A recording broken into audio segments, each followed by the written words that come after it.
Duke, Andy, this weekend, this ridiculous game that started well before we set foot on this island. Will you explain it to us then, Detective? I can peel back the layers, I can take it to a point, but only one person can tell us who killed Cassandra Brand. What's up, guys? Hope you guys are having a great weekend. I just got finished watching Glass Onion, a Knives Out mystery. Directed by Rian Johnson, who gave us the original Knives Out that came out back in 2019. Delivers one of the best sequels of the year, in my opinion.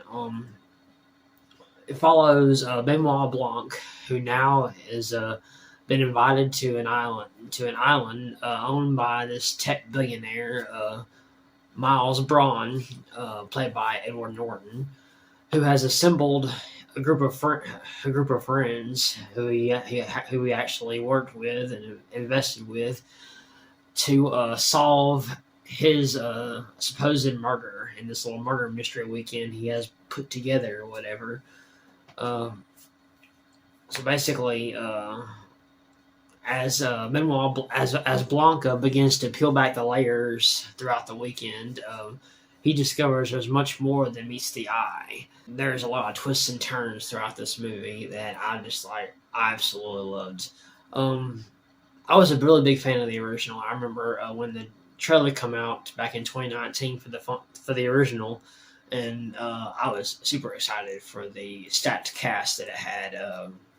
Of course, Daniel Craig, and it had Ana de Armas and Jamie Lee Curtis, Chris Evans, Toni Collette, Don Johnson, Michael Shannon, Christopher Plummer. I mean, just a great cast. I was like, yeah, this is the makings of a really great whodunit, and did not disappoint. I was so happy to see it in the theater, and I loved it.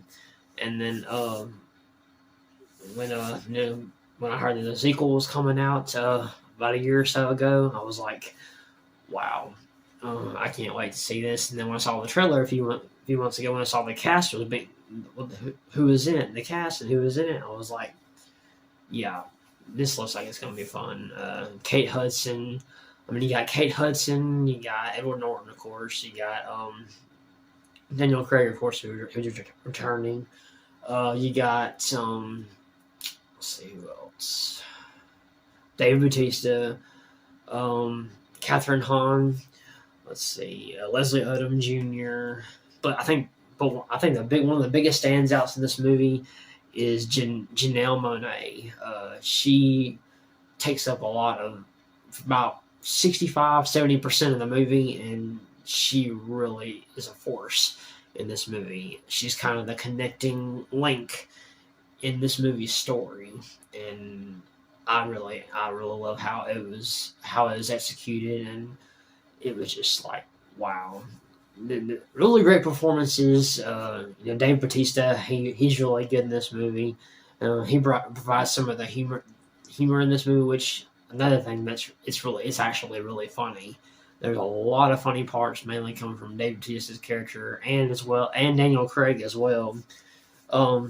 Just an all-around really great sequel. It's really up there with one of the best sequels of the year, one of the best movies of the year, right up there with Top Gun Maverick, along with the best sequels.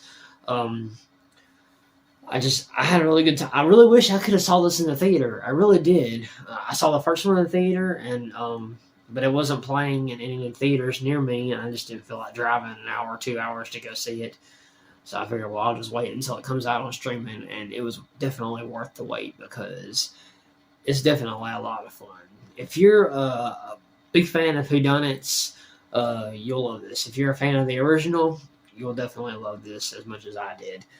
And I also love the cameos in this movie. There are some really great cameos and Easter eggs and references, too. Some of my favorites was Ethan Hawke. He had a cameo in it. Hugh Grant has a cameo in it as well. But I think the best ones that they have was whenever toward the beginning of the movie when Blanc is on a video call and he's talking to Kareem Abdul-Jabbar, Natasha Lyonne, Stephen Sondheim, who also starred in a few murder mystery movies back in the 70s, and the one and only legendary Angela Lansbury, who's best known for her role on Murder, She Wrote. So yeah, I think this is one of her last performances, last low roles. Even if it was a small one before her passing earlier this year, which is really sad. She's one of many celebrities that we lost this year. It's crazy. 2022 has been a bad year for celebrities. It's just we've lost a lot of them, including her, including Olivia Newton-John. It's just let's see, Clarence Gillier from Die Hard and Walker Texas Ranger. I mean, it's just wild. But yeah, Glass Onion, a Knives Out mystery, streaming. If you have Netflix and you haven't seen it yet, go check it out. If you love the original, you love whodunit movies, you will definitely love this. It's definitely one of the best movies I have seen this year. Definitely gonna get it into my top 10 list. I've got to read. I had it organized, and then I forgot I hadn't seen this yet. So now I gotta redo it and get this in my top 10 list. But that's it. That's my review for Glass Onion. Thanks for tuning in this video. I love you guys. You guys are the greatest. Don't forget to like, subscribe if you haven't already. Comment down below if you've seen it. What do you think of Glass Onion? Don't forget to stay tuned for some more of my videos in the next couple of days. By Christmas, I'm going to try to have my top 10 Christmas movies ready for you guys on Sunday. But I love you guys. You guys are the greatest, and I will see you in the next one.